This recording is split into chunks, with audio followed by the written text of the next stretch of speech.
Bonsoir, très chers téléspectateurs. Vous êtes très nombreux à nous suivre à travers les mondes. Nous souhaitons le bienvenu dans votre émission À la recherche de la vérité. Et ce soir, je reçois quelqu'un pour vous. Je ne suis pas seule comme intervenante, comme présentatrice. Je vais intervenir avec une personne que je vais vous faire découvrir tout à l'heure. Avant toute chose, je tenais à remercier tout le monde qui soutient cette œuvre par vos financements, par vos prières. Vraiment, que les seigneurs puissent vous bénir. Et aujourd'hui, nous sommes là pour une émission avec un thème, le chrétien face à la politique. Les chrétiens et la politique, c'est le thème que nous allons aborder ce soir dans cette émission. Et je reçois pour vous un pasteur qui nous vient de Londres, que je vais vous présenter tout de suite. Je le salue. Bonsoir, pasteur Ludi Catching. Bonsoir, Nadine. Vous allez bien? Très bien, merci. On est dans la joie de vous recevoir pour la première fois sur ces plateaux de EPV Télévision. Merci, c'est pour moi un privilège et un grand bonheur de pouvoir être votre invité du jour. Et grand merci pour votre attention particulière sur notre modeste personne. Merci à vous. Et j'ai encore une servante de l'Éternel qui est avec nous sur ces plateaux. Elle va jouer le même rôle que moi dans cette émission. Elle va intervenir en tant que présentatrice et elle s'appelle Trésor Opango de l'église La Rochie de Rotterdam. C'est en Hollande, bien sûr. Je les salue. Bonsoir Trésor. Bonsoir, maman Nadine. Vous allez bien? Oui, ça va très bien par la grâce de Dieu. Nous sommes dans la joie de vous recevoir. Merci, moi aussi. Je suis émue d'être là. Et vous êtes pasteur aussi? Oui, je suis pasteur à l'église des Rochers de Rotterdam, qui est dirigée par le pasteur Jari Moïgad. Et moi, je suis pasteur adjointe. D'accord. Voilà. Et vous avez plusieurs ministères. Et là, maintenant, vous êtes avec nous. Vous intervenez en tant que présentatrice dans une chaîne de télé à Rotterdam. Oui, je suis aussi présentatrice des émissions que l'Aube parle et la vérité libère de la chaîne SamuelMinustryTV.com à Rotterdam de l'homme de Dieu, le pasteur Sami Ndonga à Rotterdam. Voilà. Et que pensez-vous des PV Télévision?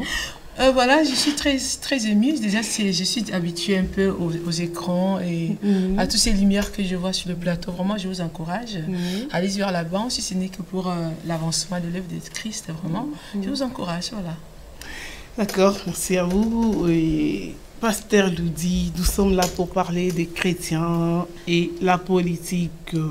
Déjà, nous allons rentrer dans les vifs du sujet. Pouvez-vous nous dire c'est quoi un chrétien et c'est quoi la politique? Merci beaucoup pour d'abord nous avoir invités et nous voulons aussi d'emblée encourager le travail que vous faites. Nous croyons que c'est un travail noble et important, surtout par rapport à ce dont l'Église, qui est le corps de Christ, a besoin. En ces temps derniers, besoin de la connaissance, besoin de pouvoir être nourri, encadré. Et cette plateforme est une plateforme qui est vraiment d'une importance capitale pour l'Église. Et merci pour tout ce que vous faites pour l'Église. Nous vous encourageons, nous sommes là et nous sommes très bénis par la qualité du travail que vous faites. Et nous prions que le Seigneur ouvre encore des nouvelles portes pour vous, votre mari et vous-même.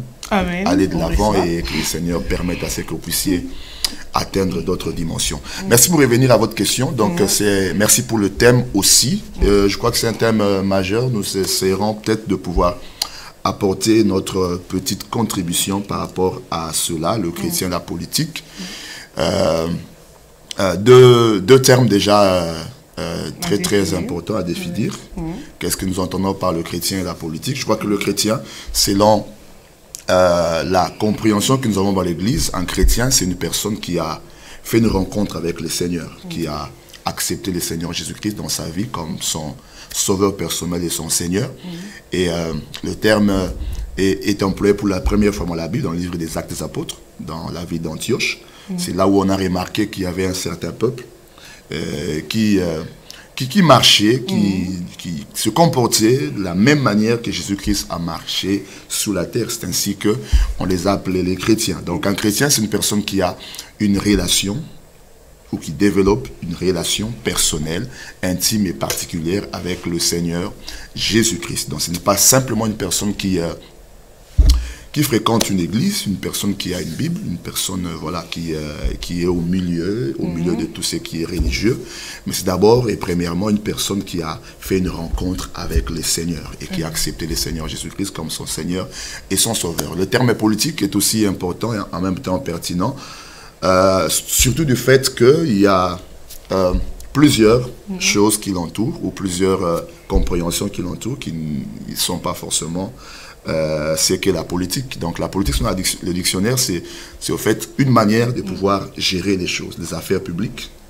une manière de conduire les choses, une manière de pouvoir diriger ou administrer, que ce soit les affaires de l'État comme les affaires publiques, mais ça peut aussi être une stratégie. Voilà, une stratégie de pouvoir conduire les choses, une organisation, ça peut être pour même une famille. C'est ainsi même qu'on peut parler de la politique commerciale, de la politique d'une famille. Et je crois que, d'une manière générale, on peut définir ainsi la politique. Voilà. La politique, c'est pas l'art de mentir? Pas tout à fait. Ça, c'est une connotation ou une compréhension qui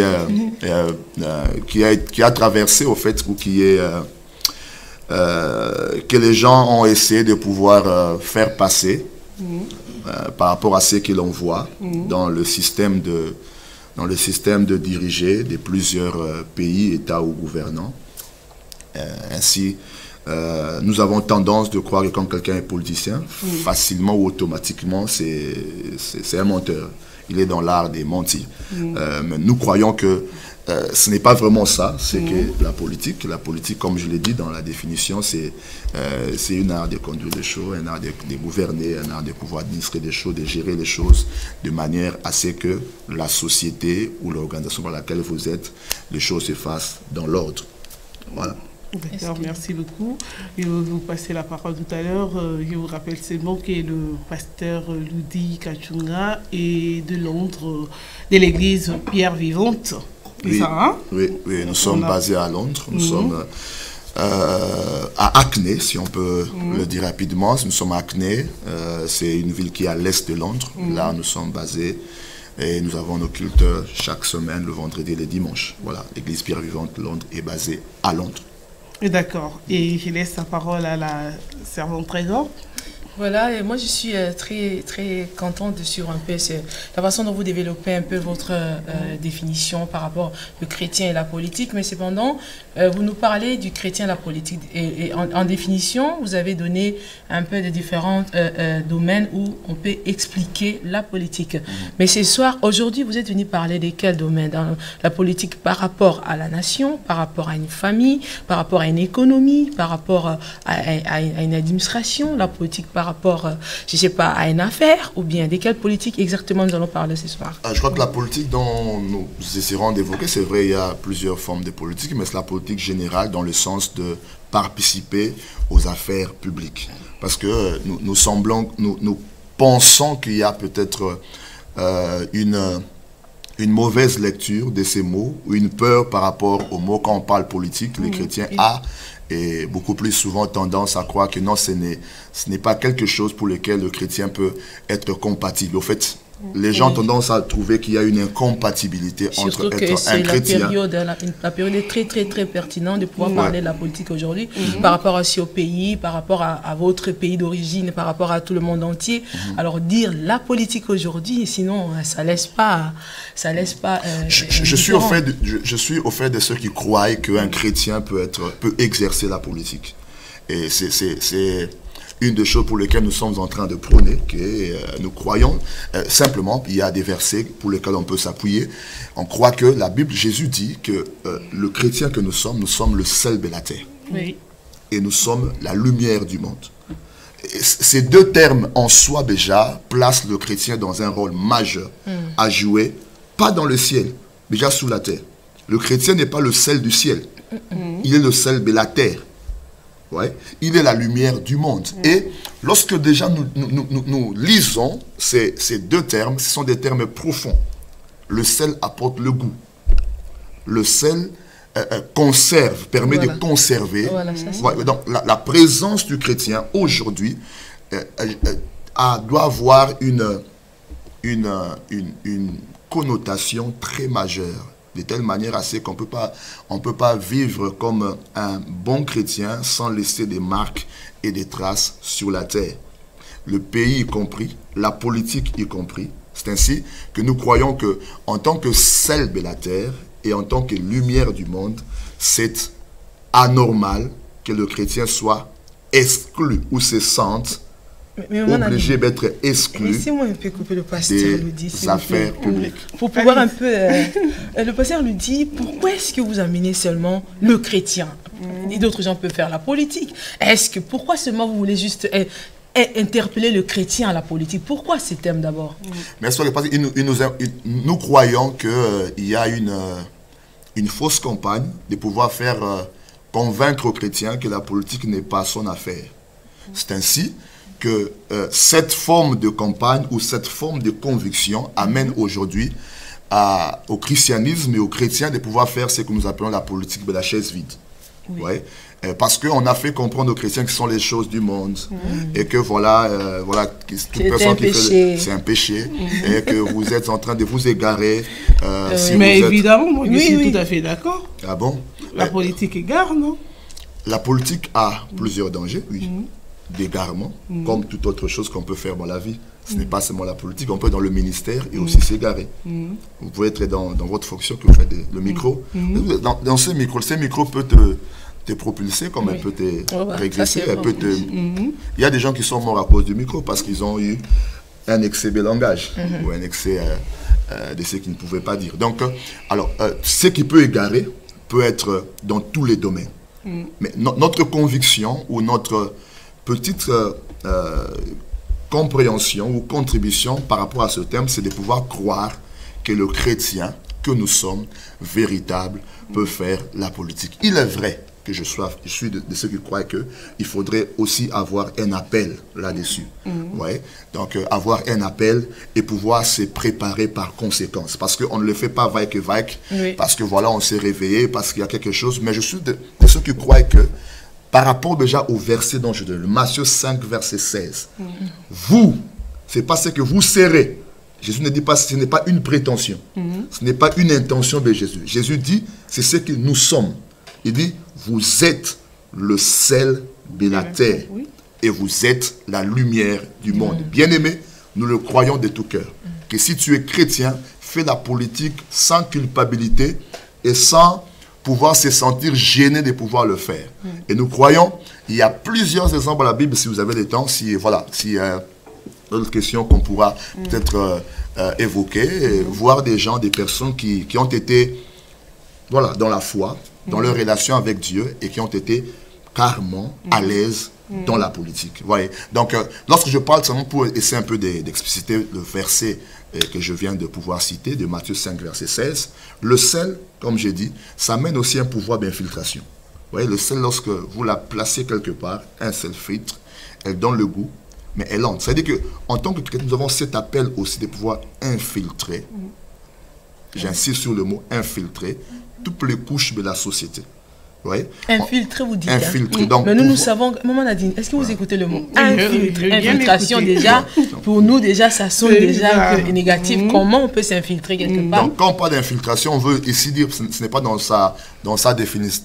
la définition fait péjorative, infiltrer comme parler des infiltrés, mais infiltration dans le sens d'intégrer. Non, mais faisons attention, parce qu'ici, nous parlons des chrétiens et la politique. Alors, tous les termes que vous employez, déjà, dans la politique, nous savons que quand on parle d'infiltrer, et vous poussez un chrétien à s'infiltrer. Là, je parle par rapport à ce que je comprends par ce que le sel, de ce que le sel produit. Le sel s'infiltre dans la nourriture.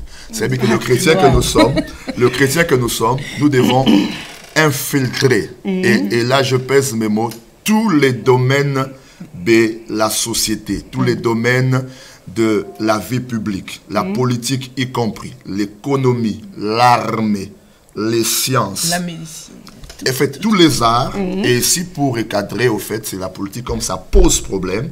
Nous croyons que le chrétien est en mesure de pouvoir vivre sa foi en étant politicien. Et c'est possible parce que rien m'est impossible à Dieu. Paul dit, je puis tout par celui qui me fortifie. La politique y compris.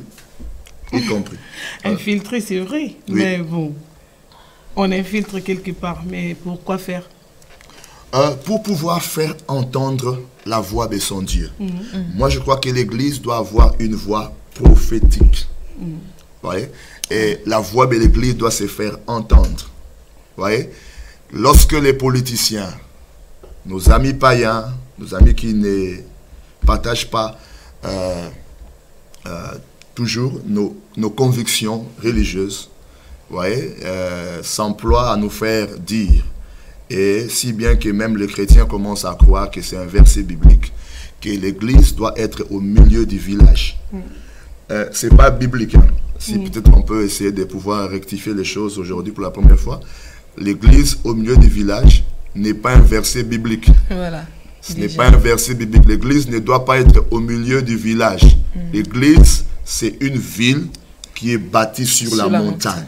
Voilà. Ouais. Alors, on doit déjà mettre clair. Voilà. L'Église, ce n'est pas au milieu du village. L'Église, Jésus a dit, c'est une ville qui est bâtie sur la montagne. Ouais. Il y a une position de visibilité. Oui. Quand on est là où on regarde, voilà. On ne doit pas participer parce qu'on est là-haut. On est là-haut. On ne doit pas infiltrer. Pour montrer le chemin. On doit rester là-haut et laisser la politique sur terre. Non, on est là-haut, c'est-à-dire au-dessus de la mêlée, là-haut, pour montrer la direction. Là-haut, pour se faire entendre. Vous voyez, Jésus allait sur les montagnes. Vous vous rappelez, voilà le sermon, le premier sermon de la montagne, où il parlait de heureux, les pauvres en esprit, heureux, le doux, heureux ceux qui cherchent la paix. Ouais, il a fait ce sermon majeur pour beaucoup de lois, beaucoup de choses qu'on peut avoir aujourd'hui dans la société comme vertu, sur la montagne. Pourquoi sur la montagne? Parce que il faudrait que sa voix se fasse entendre. Ouais. Cette position élevée de l'Église montre que l'Église a un rôle majeur, qui est par rapport à ce dont les hommes veulent nous faire comprendre, que l'Église doit être au milieu du village. L'Église doit avoir une position qui est neutre. Qu'est-ce qui a causé cette position élevée de l'Église sur la montagne qui doit éclairer? Mais qu'est-ce qui a fait sa chute? Parce que aujourd'hui, qu'est-ce que l'Église peut apporter? Parce que ces gens-là qui doivent entrer dans la politique viennent des églises. C'est des chrétiens, c'est des gens que vous avez définis, qui ont rencontré Christ dans leur vie. Ok. Et ces gens-là, ce sont eux qui sont soi-disant sur la montagne bâtie pour apporter la lumière. Mais qu'est-ce qui a causé? Parce que si vous êtes venu aujourd'hui avec cet parce que vous avez remarqué qu'il y a un point noir. Alors qu'est-ce qui a causé cette chute-là, que l'église de la montagne jusqu'au pied de la montagne pour ne plus pouvoir éclairer dans la politique? Merci pour la question. Je crois que on peut relever plusieurs causes. C'est pas la liste est vraiment elle n'est pas exhaustive pour trouver les causes qui peuvent avoir fait que l'Église ne puisse pas jouer son rôle prépondérant dans la société, son rôle majeur, son rôle de direction, son rôle de pouvoir porter un impact sur sa société. Si on peut, au-delà de tout ce que l'on peut citer comme liste ici, l'une des choses majeures que nous connaissons, c'est le péché. Ouais. Alors, le péché vous fait perdre votre position. Donc, quand on parle de chute, vous voyez, donc le premier homme, Adam et Ève, ont chuté à cause du péché. Alors, le péché fait perdre à l'Église sa position. Et l'un des grands péchés, c'est l'ignorance aussi. Ouais. Donc, lorsque vous êtes ignorant de ce que vous êtes appelé à être, vous subissez. Ouais. Vous subissez et vous vous égarez au fait de la mission pour laquelle Dieu vous a assigné. L'Église a reçu comme mission de pouvoir influencer, impacter la terre. Et nous l'impactons au travers de ce que Dieu nous a donné des meilleurs. Les meilleurs de programmes. Attends, je vais finir. Le meilleur de programmes, au-delà de tous les programmes qu'on peut avoir dans les partis politiques, dans les gouvernements, les nations, voilà. C'est l'Évangile. Voilà. Ouais. C'est l'Évangile. L'Évangile, c'est les meilleurs des programmes. Voilà. Ouais. C'est un programme, en fait, on parle de l'Évangile éternel. Et l'Évangile qui est éternel, donc c'est un programme qui est éternel au-dessus de tous les programmes qu'on peut avoir. C'est ainsi que nous sommes en train de militer Vous voyez, nous sommes en train de croire, nous sommes en train de prôner, nous sommes en train d'encourager un enfant de Dieu qui a reçu cet appel et à ne pas se sentir gêné de pouvoir participer à la gestion des affaires publiques de sa ville, de son État, de sa nation, en quelque lieu qu'il soit, parce que la voix de l'Église doit se faire entendre. Elle ne va pas seulement se faire entendre par nos prières. Elle doit se faire entendre par des personnes qui sont qualifiées et qui travaillent dans des endroits, dans des positions clés de la vie de la société. Je vais encore revenir sur un point majeur. Lorsqu'on parle de l'église, par exemple, le terme église, ça veut dire quoi? Le terme église, c'est ecclésia. Ça vient du terme ecclésia. Qui veut dire une assemblée de ceux qui sont sortis hors de. Ouais. Et parfois, on pense que le terme ecclésia, c'est un terme qui est religieux. Mais je veux ici dire que le terme ecclésia, c'est un terme politique, c'est un terme juridique. Ça veut aussi dire, c'est une assemblée de décideurs. Vous voyez, une assemblée, c'est-à-dire dans l'époque où Jésus était en train de ministrer, lorsqu'il cite le terme ecclésia, Hérode avait son ecclésia. Vous voyez, il avait un cercle de décideurs, un cercle de personnes qui sont appelées des décideurs, qui prennent des décisions. C'est ainsi qu'il a dit ceci: vous êtes l'église. Sur cette pierre, je bâtirai mon église. Ouais. Et les portes du séjour de l'enfer ne prévaudront point contre elle. Le pasteur le dit. Il dit ceci. Je vais vous laisser les questions. Quand Jésus dit, il dit tout ce que vous lirez sous la terre. Sur notre plateau. Je vais vous laisser, mais laissez-moi finir. Parce que la question qu'on va vous poser tout à l'heure, c'est par rapport à ce que vous êtes en train de dire. Je vais juste que vous nous expliquez. Ouais. Vous êtes en train de dire que l'église, mais nous voyons les églises qui décident aussi dans la politique. Vous parlez de l'église ou de la religion? Enfin, si nous voulons savoir, parce que nous avons vu, à ce que nous voyons, à un moment on a dit, vous voyez quand même, on dit il y a des gens, pour ne pas citer de quelle congrégation, on les voit aussi prendre des décisions. C'est aussi l'église. Mais de quelle église parlez-vous? Quelle est cette église-là qui doit s'infiltrer dans la politique, puisqu'ils y sont déjà? De quelle église parlez-vous? De quel chrétien parlez-vous? Je l'ai dit déjà au début, donc c'est...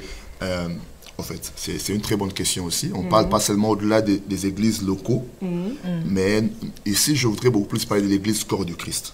Cette église invisible, dont nous connaissons, pour ceux qui sont les amoureux de la Bible, vous connaissez l'église invisible qui est composée des croyants, des enfants nés de nouveau, des chrétiens, pas seulement de nom, pas seulement par une affiliation religieuse, mais des gens qui sont convertis, nés de nouveau, ayant reçu cet appel à pouvoir apporter le rôle de ce qu'ils ont reçu de la part de Dieu, les talents qu'ils ont reçus de la part de Dieu au service du bien communautaire. Parce que je crois qu'une des définitions aussi de la politique, c'est de pouvoir exercer ou diriger ou gérer les choses de manière à ce que ce soit pour le bien-être national. Et je trouve ça très aberrant qu'un enfant de Dieu, un chrétien, ne fasse pas partie pour quelque chose qui travaille, qui fonctionne pour le bien-être de la société ou de la nation. Donc, pour revenir à ce que je suis en train de dire, voilà, pour répondre à votre question, cette église dont je parle, ce n'est pas seulement une église avec une dénomination, mais c'est cette église qui est le corps mystique de Jésus, qui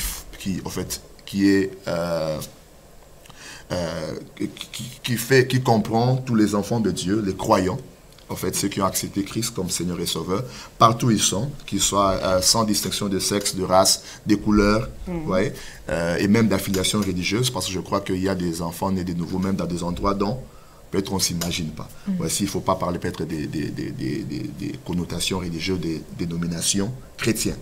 Donc je parle de cette église-là, qui fait partie de tous les chrétiens. En fait, lorsque je parle de l'église, je voulais dire que même en parlant de l'église pour la première fois, Jésus présente l'église non pas comme une entité faible, comme une entité forte. Il dit, c'est tout ce que vous lierez sous la terre sera lié au ciel. Et tout ce que vous délierez sur la terre sera bélié au ciel. Voilà. Interdissez, donc d'autres versions parlent d'interdire et de permettre. Donc là, c'est déjà une position de décision. Vous voyez? Et qu'est-ce qui arrive maintenant? Chrétiens que nous sommes, nous ne sommes pas dans des institutions, dans des instances où l'on prend des décisions. Nous faisons ce qu'on appelle la politique de la chaise vide. Au nom... Qu'entendez-vous par là?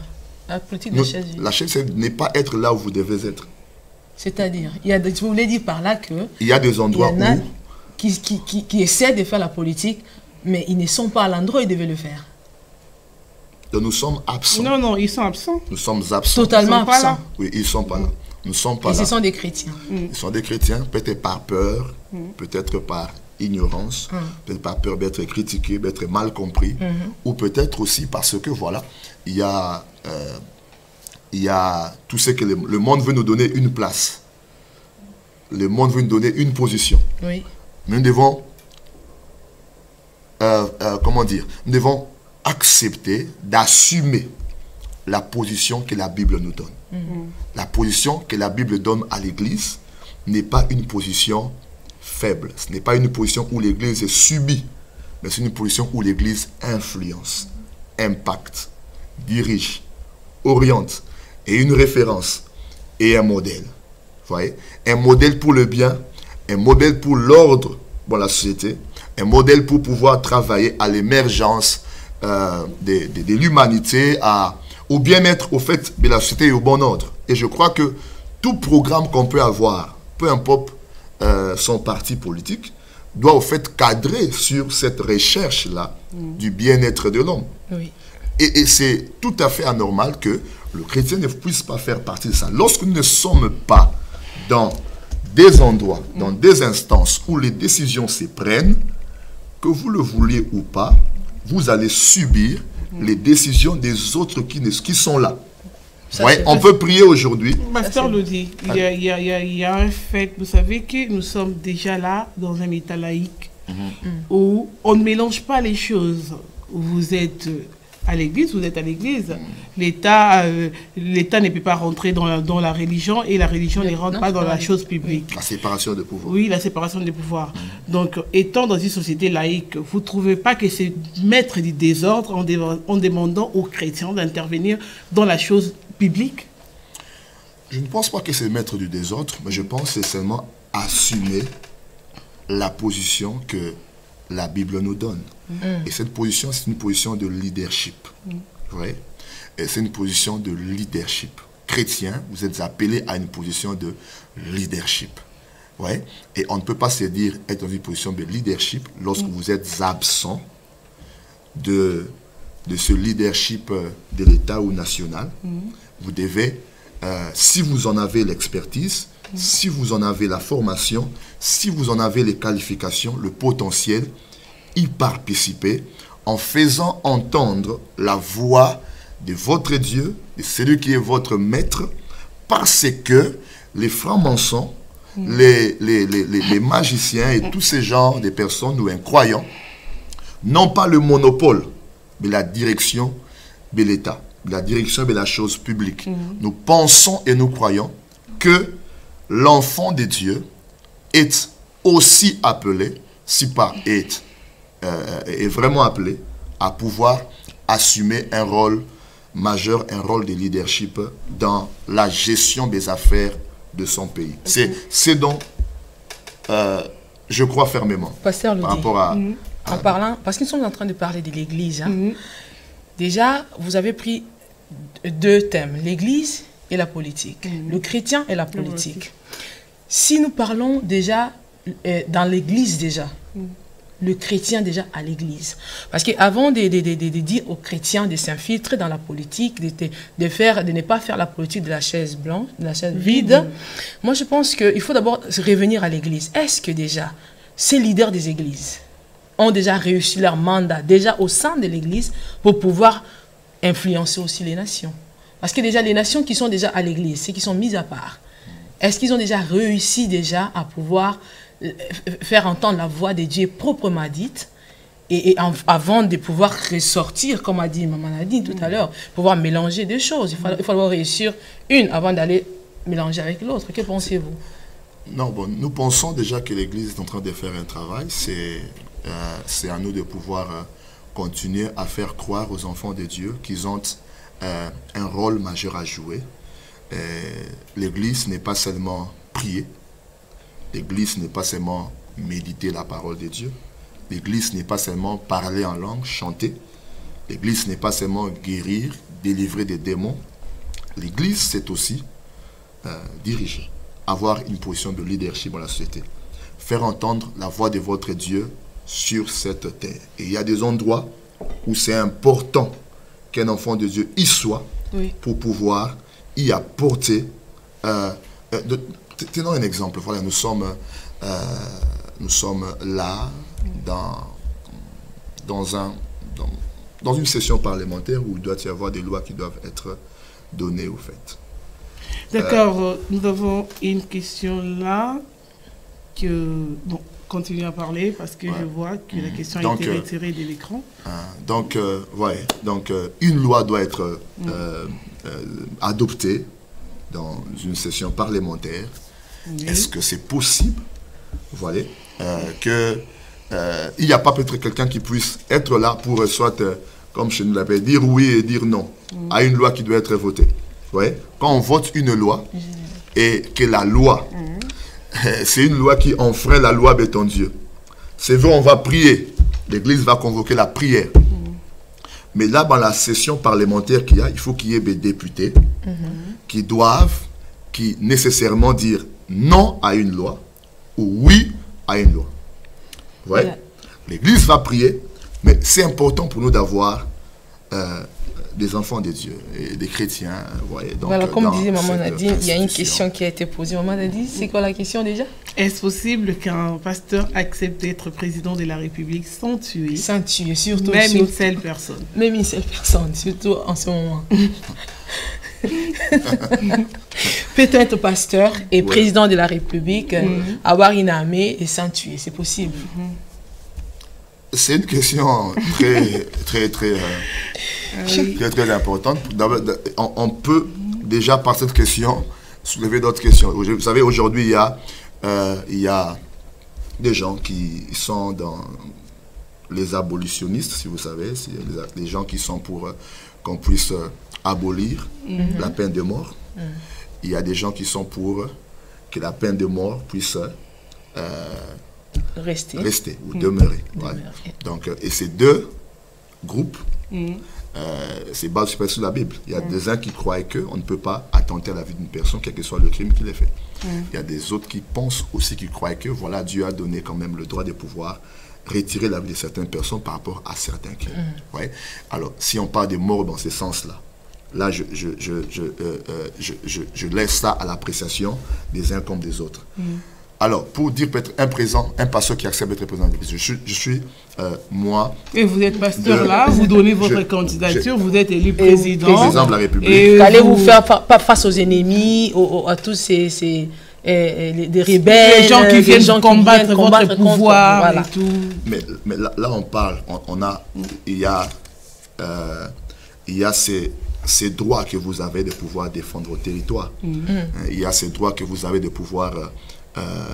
on appelle légitime défense en cas de menace ou en cas d'attaque ou en cas de danger de l'intégrité de votre pays. Il y a un droit qui est légal de pouvoir vous protéger, vous défendre. Si on parle de mort en termes d'assassinat ou en termes de crimes ignobles ou en termes de pouvoir éliminer une personne parce que c'est une personne qui est gênante ou qui ne partage pas votre avis, je pense que le fait déjà d'être chrétien vous soustrait à ça. Un chrétien. Mais le fait d'être président ne vous soustrait pas. Qui vous fait dire cela? C'est ça, c'est ce qu'on voit. À mon avis, même le roi David, l'homme selon le cœur de Dieu, qui tue un homme pour avoir sa femme. Et on l'a même interdit de bâtir le temple à cause de mains qui avaient du sang. Ok. Et aujourd'hui est-ce que c'est quelque chose qui a été prouvé par Dieu? Mais lui, il a été l'homme selon les cœurs de Dieu. Aujourd'hui, il y a plusieurs pasteurs. Ils sont là parce qu'ils sont pasteurs. Mais ils ne sont pas selon les cœurs de Dieu. Ils ne sont même pas destinés par Dieu. Mais ils sont là quand même pasteurs parce qu'on le voit. Vous commettez beaucoup d'abus, vous les pasteurs. Vous avez des messages pour dire au président de la République, vous arrivez là-bas, vous changez, pasteur, le président, corruption. Vous êtes bien, vous voyez, Dieu m'a dit que tu peux, mais là, tu peux faire ça, tu peux aller plus loin, tu peux même créer de nouvelles constitutions, tu peux même changer autant que tu veux. Et moi, je serai ton conseiller spirituel. Oui, bon, je crois que ça, c'est un côté humain. d'un homme. Et comme nous connaissons la Bible, nous parlons tout de la Bible. La Bible parle de la tentation, la Bible parle de la faiblesse de l'homme, la faiblesse de la chair. Mais nous connaissons quel est le profil que le chrétien doit avoir. L'enfant de Dieu, le chrétien, nous ne parlons pas seulement voilà, du fait que quelqu'un est pasteur. Les abus, je crois, les abus ne sont pas seulement au niveau de l'Église, ce n'est pas seulement au niveau des pasteurs. C'est notre débat si on doit peut-être essayer aussi d'entrer dans là. Mais les abus sont dans toutes les couches de la société. Il y a aujourd'hui mais là, nous sommes là. Je vais revenir.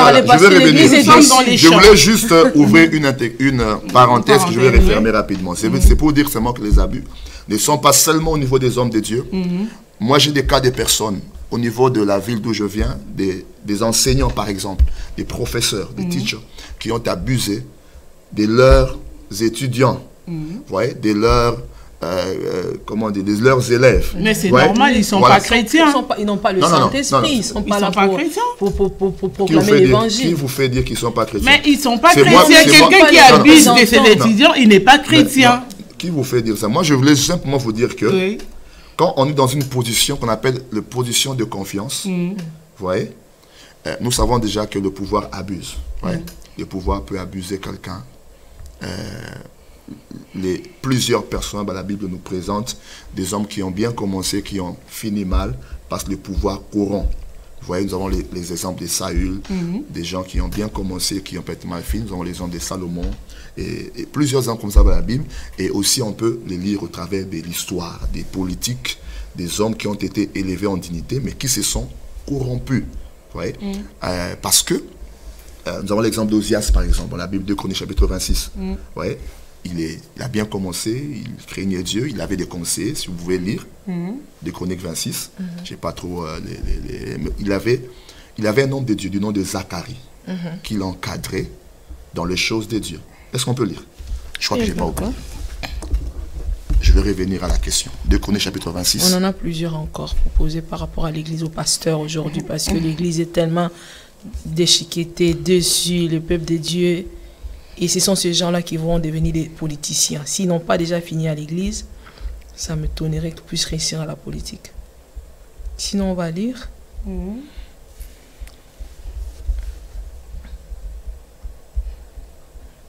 Des Chroniques 26, hein? 26. Oui, lisez. Commence où? Commencez par le verset 4. Le verset 4. Ou le verset 3, c'est mieux. Ozias avait 16 ans lorsqu'il devint roi. Il régna 52 ans à Jérusalem. Sa mère l'appelait Jécolia de Jérusalem.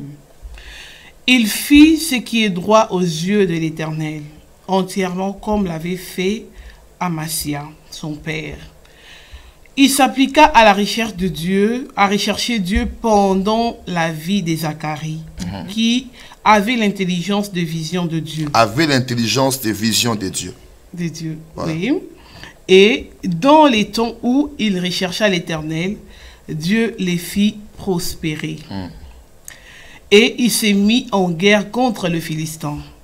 Il a bâti le mur de Gad, le mur de Jané, le mur d'Asdod, et construit des villes dans les territoires d'Asdod et parmi les Philistins. C'est bon, va dans le verset 16. Mais lorsqu'il fut puissant, son cœur s'éleva pour le perdre. Il le pécha contre l'Éternel son Dieu. Il entra dans les temples de l'Éternel pour brûler le parfum sur l'autel de parfum. Le sacrificateur Azaria entra après lui avec 80 sacrificateurs de l'Éternel. 80 sacrificateurs de l'Éternel, s'il vous plaît. Il faut bien souligner ça, c'est votre Bible.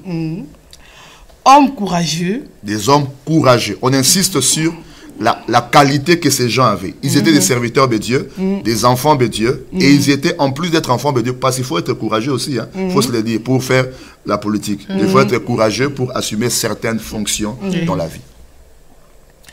Courageux, et qui s'opposèrent au roi Ozias, et lui dirent, tu n'as pas les droits, Ozias, d'offrir de parfum à l'Éternel.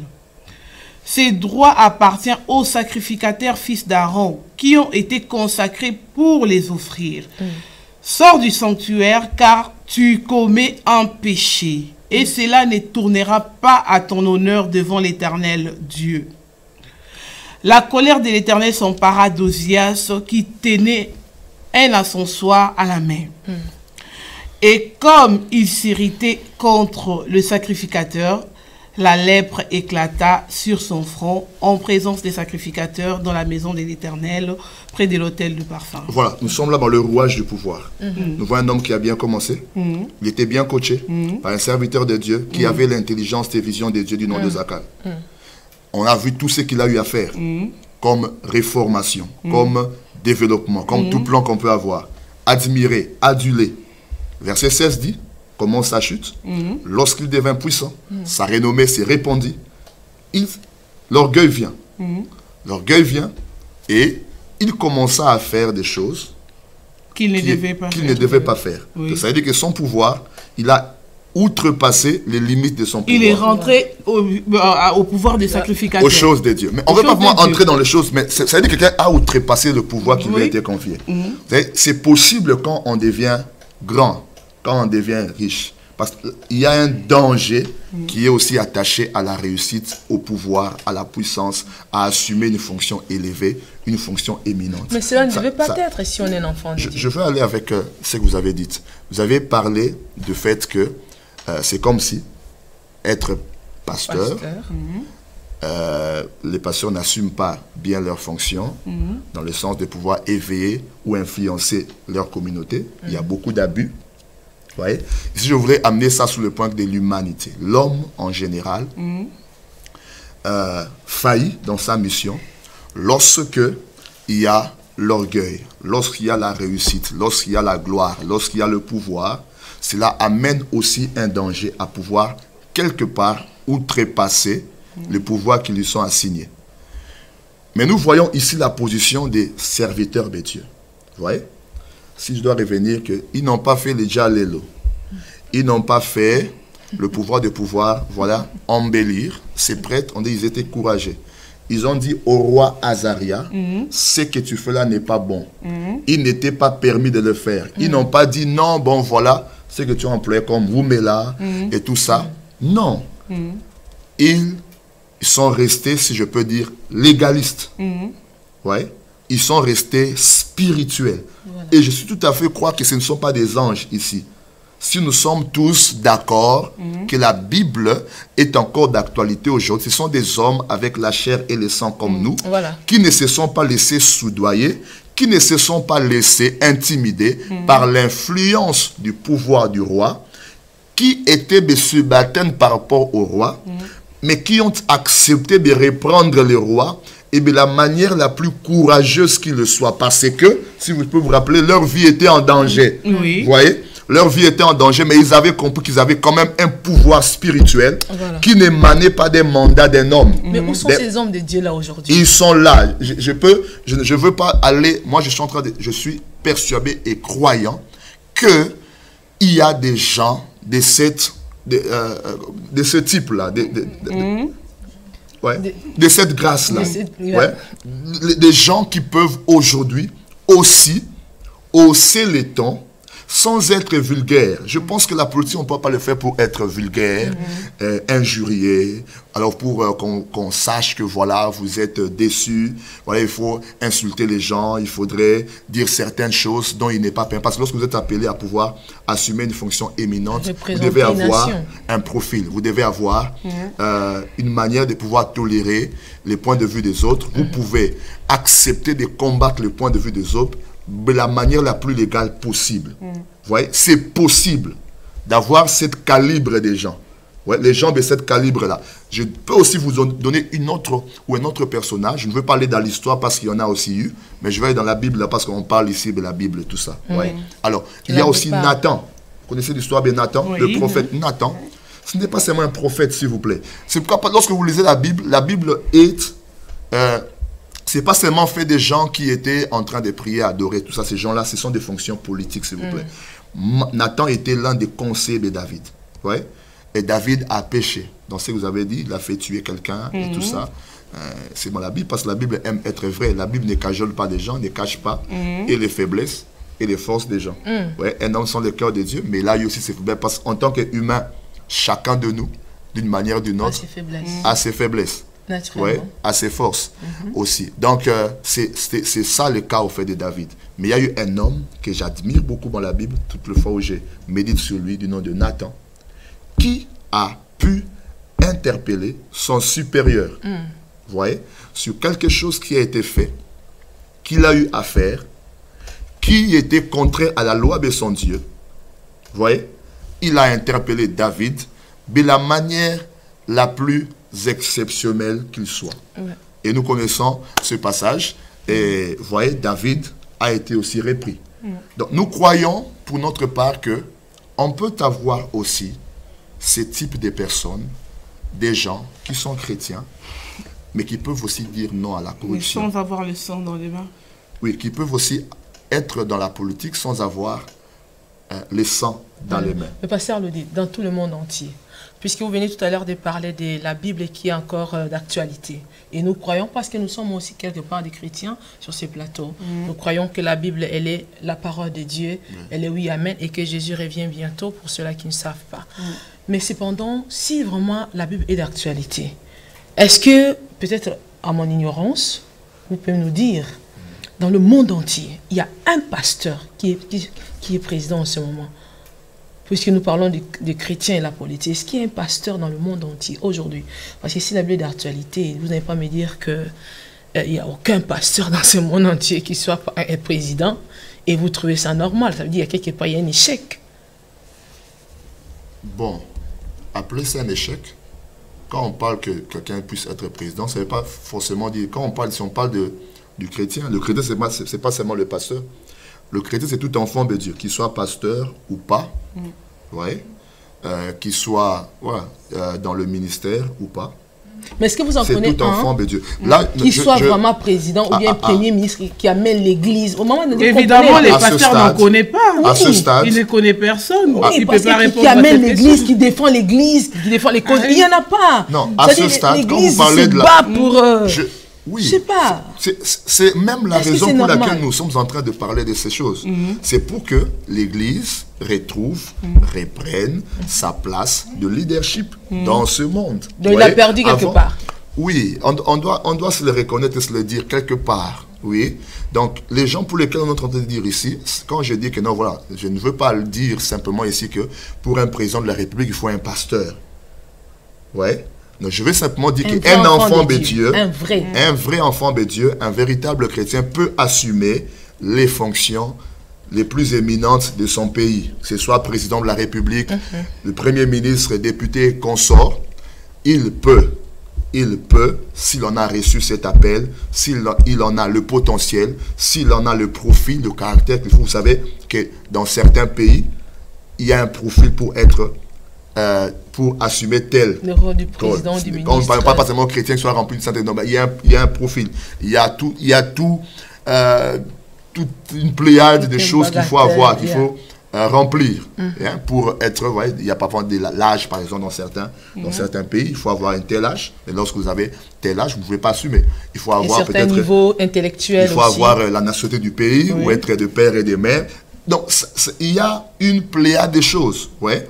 Mais au-delà de toutes ces choses-là, nous voulons simplement dire que ici, que le chrétien que nous sommes, le chrétien véritable, où que tu sois, tu peux assumer le rôle prépondérant, le rôle majeur, leader de ton pays, sans en être gêné et sans que ça soit un péché. Parce que la Bible est pleine de personnages qui peuvent t'inspirer sur la manière dont tu veux soutenir, apporter ta contribution dans ton pays. C'est anormal que nous puissions être absents et faire cette politique des chaises vides au nom de quoi que ce soit que le monde veut. Aujourd'hui, même dans notre pays, il y a l'Église qui est en train d'assumer un certain rôle. Ouais. Là, aujourd'hui. Ouais. Donc, ça veut dire qu'on ne peut pas, mettre... L'Église dans notre pays. Vous pensez que c'est bien? C'est bien ce qu'il faut. Est-ce que ça se passe bien? Je ne veux pas ici peut-être apporter mon point point de vue par rapport à ce qui est en train d'être fait, qui n'est pas encore fini. Ouais. Oui. Donc, quand quelque chose n'est pas encore fini, on peut pas pour autant dire que c'est bien. On saura peut-être à la fin pour dire peut-être... En fait, nous souhaitons que ça aille bien. Nous souhaitons que ça aille bien, parce que nous voulons... C'est notre héritage commun. Voilà. Ouais, pour ceux peut-être qui ne savent pas, voilà, ici nous sommes dans ce pays, mais nous sommes comme originaires d'un pays pour lequel nous croyons. Nous croyons que c'est notre héritage commun et c'est notre devoir de pouvoir travailler de plusieurs manières pour son salut, sa stabilité, son développement, sa paix. C'est anormal de pouvoir être chrétien et se dire attendre le royaume des cieux, entendre le retour du Seigneur. Pendant que nous y sommes, nous devons participer à fond. Jésus a dit dans Jean 17,15, il dit, je te prie, Père, pas de les ôter de ce monde, mais de les garder du mal. Nous sommes dans un monde où il y a plein de mal, ouais, mais Dieu peut nous conserver, nous garder dans ce mal. Est-ce que vous le savez, vous le croyez? Oui, Dieu peut nous garder du mal. Et ce mal, ça peut être la corruption, ça peut être la criminalité, ça peut être les assassinats. À moins que nous croyions que Dieu soit incapable de le faire, à moins que nous puissions limiter notre Dieu aux faiblesses qui sont humaines. L'échec d'un homme, d'un individu, ne doit pas et ne doit absolument pas nous faire croire qu'il n'y a plus d'hommes. C'est vrai, même si comme il y a mon pasteur qui dit toujours, si Dieu peut-être est pauvre en homme, ouais, en homme qu'il faut, en profite d'homme, c'est quoi Dieu cherche un homme. Donc, et nous croyons que ces hommes-là, dont Dieu recherche pour l'épanouissement, le développement, la paix, la stabilité de nos pays, doivent aussi se retrouver parmi ces enfants, les chrétiens que nous sommes. Et je ne crois pas que voilà, la politique consiste, les dangers le plus important, que la tentation la plus grande que le chrétien doit... Mais ça semble être... D'accord, nous allons prendre quelqu'un qui est en ligne. Ça sera peut-être ma dernière question avant de quitter. On va prendre d'abord la personne qui est en ligne. Allô? En direct. Allô? Allô? Ouais, bonjour. Bonjour, frère Honoré. Ouais, bonjour, maman. Vraiment, c'est formidable ce que vous êtes en train de parler. C'est bien. Oui. C'est bien. Alors, moi, ma question est que le pasteur, ce qu'il est en train de dire, il faut que nous les chrétiens, nous prenions aussi les responsabilités, nous sommes des leaders. Dieu nous a donné aussi cette position d'être leader dans ce monde. C'est bien si nous prenons aussi une part de la politique de notre pays, par exemple. Mais ma question est que lui, ça, il croit par rapport à cet enseignement. Il va prendre un jour, il veut être un jour un responsable dans le pays par rapport à ce qu'il est en train de nous apporter aujourd'hui, ou bien quoi? Ou bien il veut seulement éveiller le peuple de Dieu que nous devons prendre un jour les responsabilités aussi vis-à-vis de notre pays, dans la politique, ou bien dans d'autres départements, quoi. Mais moi, ma question est que qu'est-ce qu'il a comme vision, lui, par rapport à ce qu'il est en train de dire? Il veut devenir un jour un responsable dans notre pays. C'est pas mal. C'est ça ma question. D'accord, ouais. Merci frère Honoré. Vous nous appelez depuis Aachen, en Allemagne. Et papa nous dit si vous pouvez répondre très rapidement. Merci pour la question. S'il faut aller peut-être tout droit. Nous n'avons pas là une ambition politique claire, mais nous croyons que c'est de notre rôle. Peut-être ce que tu venais de dire peut-être un peu cadré dans ce que nous sommes en train de faire ici, c'est pouvoir éveiller, encourager. Ouais, encourager, merci pour la très bonne question que tu as posée. Donc, nous, personnellement, le pasteur Loudi n'a pas une ambition politique. Pour l'instant, bien sûr, nous n'avons pas encore peut-être reçu une direction précise ou claire, mais nous sommes là ici pour encourager quelqu'un, encourager un enfant de Dieu, un chrétien, à se sentir à l'aise s'il a reçu cet appel-là, à pouvoir participer activement au développement de sa nation. Et cela aussi inclut la politique, bien sûr. Ouais. Voilà. C'est un peu ça. D'accord. En fait, moi, le frère Honoré qui nous a appelé d'Aachen, il m'a juste arraché le mot. C'est la question que je voulais juste poser au pasteur Loudi avant juste que le frère n'appelle. Est-ce que lui-même, tel qu'il est là, en parlant de la politique, ne penserait-tu pas si peut-être aujourd'hui on vous proposait, est-ce que ça vous intéresserait pas aussi? Je crois que ce que nous sommes en train de faire ici, déjà, c'est une manière de pouvoir contribuer à ce que l'Église doit assumer. Amen. Comme rôle au sein de nos pays. Ici, nous parlons des chrétiens de tous bords, de tous pays, partout où nous sommes, parce que je crois que nous sommes suivis un peu partout. Donc, ça veut dire que chaque chrétien, là où il est en mesure de pouvoir se sentir à l'aise dans la conduite des affaires de son pays. Voilà. Et parce que nous croyons que nous avons ce rôle-là de leadership, et ce que nous sommes en train de faire, c'est déjà notre pierre, notre contribution. Voilà. Et parce que moi, je crois qu'il y a certains actes que nous posons à l'Église qui sont aussi des actes politiques. Donc, ce sont des actes qui poussent les gens, qui éveillent les gens, qui travaillent pour que les hommes et les femmes chrétiens puissent au moins s'assumer dans leur rôle que nous croyons que la Bible les a assignés. Voilà. Voilà.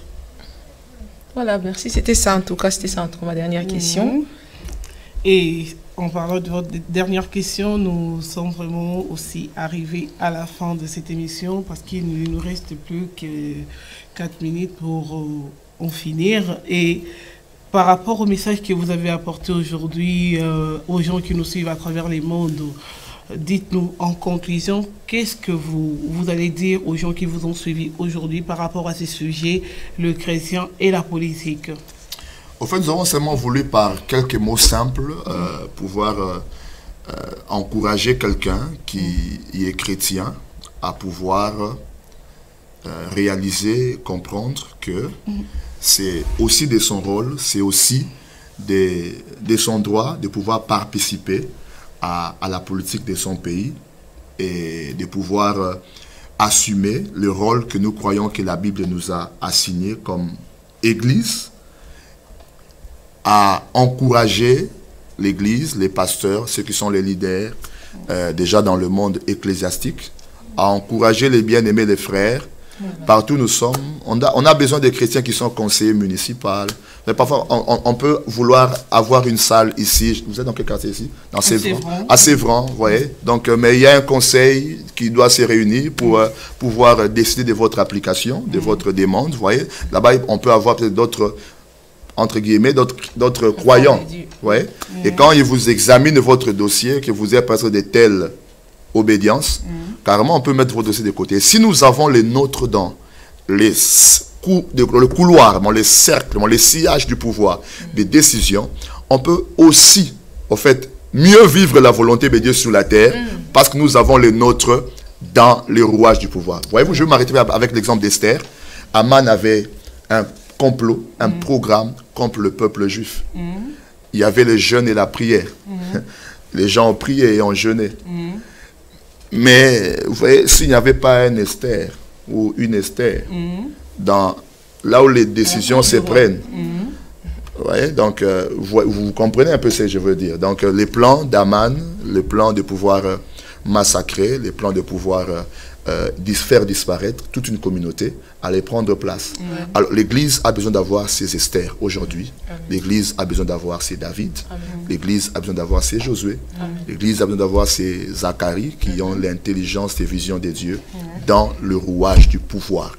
Et ne jamais, mais alors jamais se sentir gêné, coupable d'assumer de telles fonctions parce que la Bible t'encourage à cela. C'est vrai, on doit se le dire qu'il y a plusieurs dangers qui vont avec cette fonction.